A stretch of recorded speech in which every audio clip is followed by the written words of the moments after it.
like I felt like, oh, I'm an American. I feel proud, you know, but little did I know I wasn't an American. Estoy orgulloso de haberlo hecho. These U.S. veterans protected the only country they knew as home. Many of them were brought to the United States when they were children, but never became U.S. citizens. Oh, well, I'm gonna serve my country, do something good for something better, for a better purpose than me. Ivan Ocon re-enlisted 3 times with the Army and served in Operation Iraqi Freedom. 2 years later, he was arrested. And what happened is that I knew a crime was being committed by a member of my family, a real close member of my family, and I didn't report it. Ocon was in jail for 9 years. He thought he had paid for his crime, but in 2016, he was told he'd be deported. He tried appealing. I qualified, I passed, I did the fingerprinting, all the tests they do to become a citizen, and but the only thing they said, oh, well, you lack good moral character, and good luck in Mexico, and bye. It's been the work of nearly 2 months to schedule and coordinate everything to meet with these U.S. veterans along the Mexican border. We wanted to show you what obstacles these veterans face beyond this wall.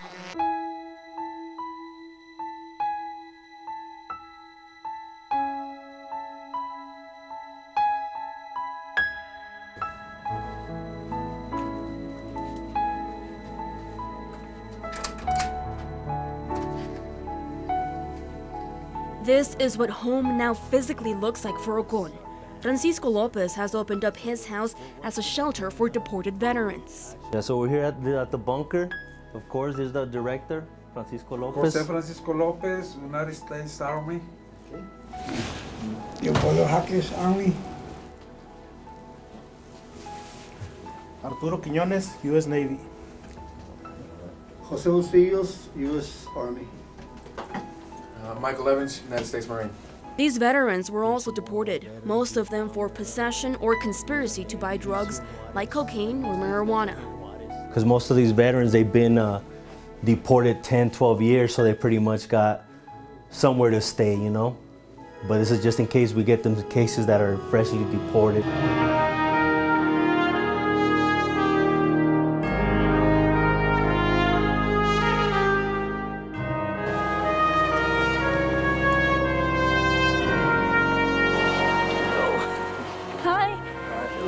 How are you guys? Good, good. Good? Me siento orgulloso de haber servido a las Fuerzas Armadas de Estados Unidos y con la ayuda de mis amigos que son veteranos también, nos apoyamos unos a los otros y eso me da más fuerzas para vivir. Francisco says the veterans support one another and it gives him the strength to live. The Vietnam War veteran needs medical attention.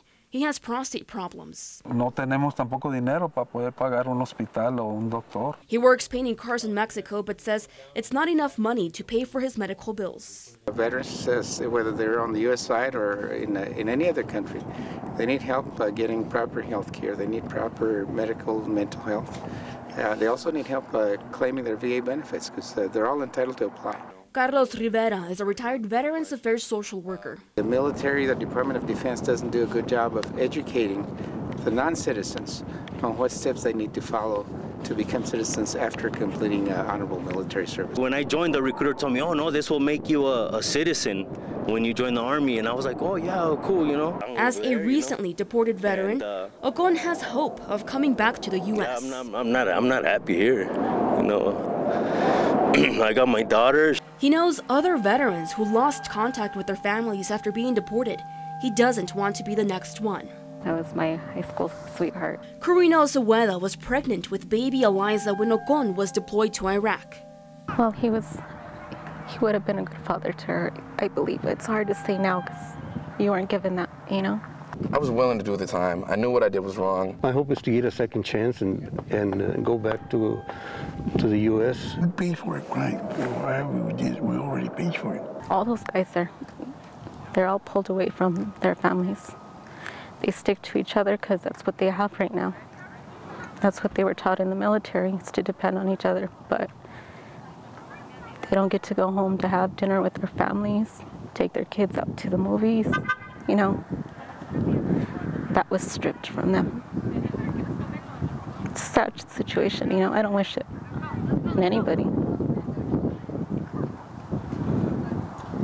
especially when they try to do something good for their country. I belong over there, you know. An initiative in 2009 allowed naturalization at basic training for non-citizens in the armed forces. But since the veterans in Juarez enrolled before, it didn't apply to them. Their hope now lies in Congress to change the laws and bring them home. Adriana Candelaria, KFOX 14 News at 9.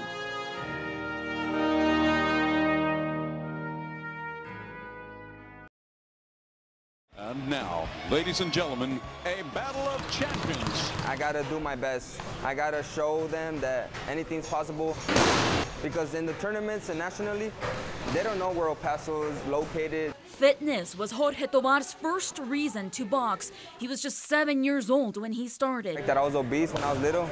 I was weighing like around 130 pounds when I was 8 years old. His second reason to put on the gloves was his family. I had 2 sisters. I had a lot of people picking on me, bullying, so I had to defend myself and my sisters. His career took off. I started winning Golden Gloves back to back. I went to state twice. Now at 18 years of age, he's competing nationally. One of his newest reasons to give it his all is the city of El Paso. Now I'm training for December, Salt Lake City. I qualified to try out for the Olympic trials. If I make it, I get to represent USA. Tovar spends his evenings training at Warriors Edge Boxing. That's a family gym for kids from different backgrounds. It's managed by Luis Trevino. You gotta fight for something if you want it. Nothing's given to you. A lover of fighting on the ring, Trevino says boxing to El Paso is like the star on the mountain. He sees it as one of the city's foundations. Hey, you gotta have menudo here in El Paso. You gotta have Alan J's. You gotta have boxing. Jake Martinez, Junior Vicencio, Herman Delgado, our first WBC heavyweight. You know, he fought Vitaly Klitschko. These are all local people that I've seen and I grew up seeing, and they're all from El Paso. In 2017, Tovar, along with Victor Aranda, who's another 18-year-old El Pasoan, ended more than a decade-long state championship drought. Some of Tovar's favorite boxers: Julio Cesar Chavez, Golovkin, Canelo, Mayweather. But his #1 role model, it would have to be my dad, because he picked us up, me and my family. He worked hard. And his culture. I'm 100% Hispanic and my roots are from Mexico. So when I fight, I look up to them. I feel like I gotta make them proud, as well as the United States. They're warriors, because let me tell you, our heritage, our upbringings has been a struggle. And when they get up on the ring, it's a struggle for life, for pride. Trevino and Tovar know younger generations are watching. Trevino provides the gym, and Tovar pitches in the example that the sky's the limit. There's a lot of great fighters everywhere, especially here.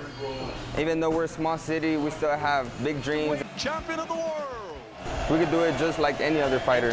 With photojournalist Rodolfo Reyes, I'm Adriana Candelaria. At 125 pounds, his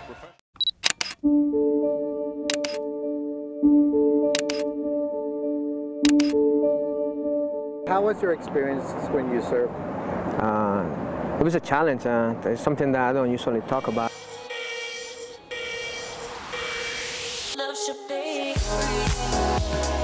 This is like my coping therapy. Coping therapy? No, it's coping therapy. It's like be able to socialize more, be outside with the community.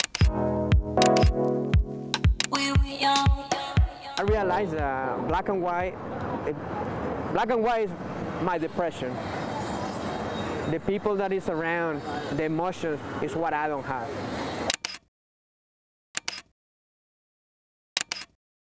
Sometimes I may not look like I'm approachable, but sometimes I deal with chronic pain. Look at this. In the shade, yeah. Yes. Yeah, that's so I was moving around. Memories. It's memories, and with therapy, I've been able to contain the depression.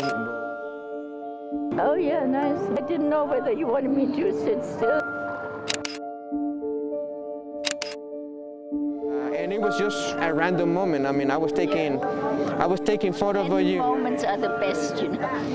And by me taking the photos of the day and smiling, it just made my day. But when you're doing it for a living, I'm just doing it to stay alive, and that is the difference.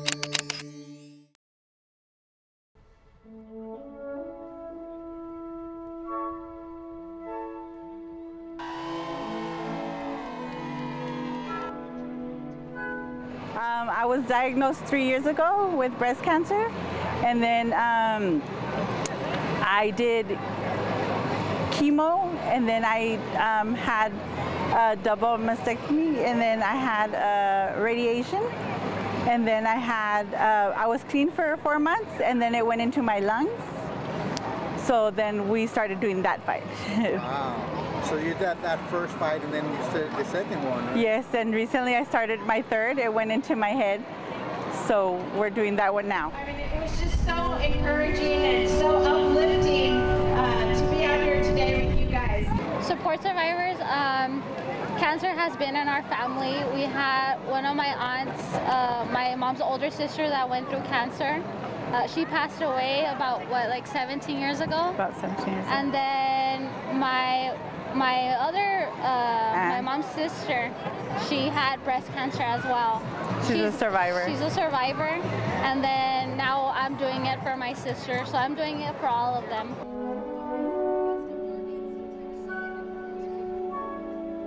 You just keep fighting. There's no other choice. I have 3 young kids. I have an 11-year-old and an 8-year-old and a 3-year-old, well, 4-year-old. And you just have to keep fighting. I mean, you don't stop living, you don't stop fighting, you just live with it and you fight along. Survivors, survivors!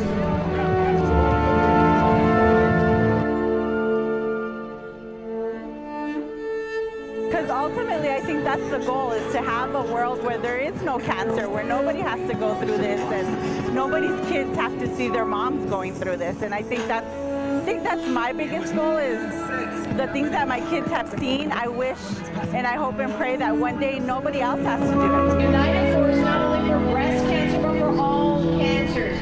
We fight for every life threatened by every type of cancer.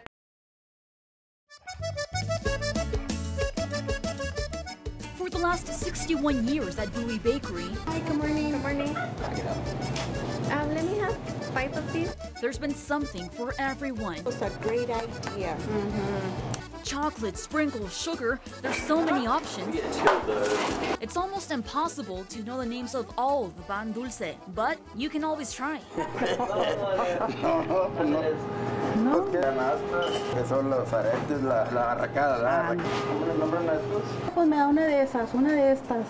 Can I have this one and that one, is what the bakers at Bowie hear from their customers. But each pan dulce has a name. Este se llama protestante. The protester. Este es un Simón. A Simon. Esta es una víbora. The snake. Este es un calvo. The bald. Estas son las conchas, nomás tienen distintos sabores, pero todo es concha. But even the experts forget sometimes. ¿Cómo se llaman estas, Mariana? Ya se me olvidó. Lenguas. Lenguas. A tongue. Luego los cuernos rellenos. These are the horns filled with cinnamon.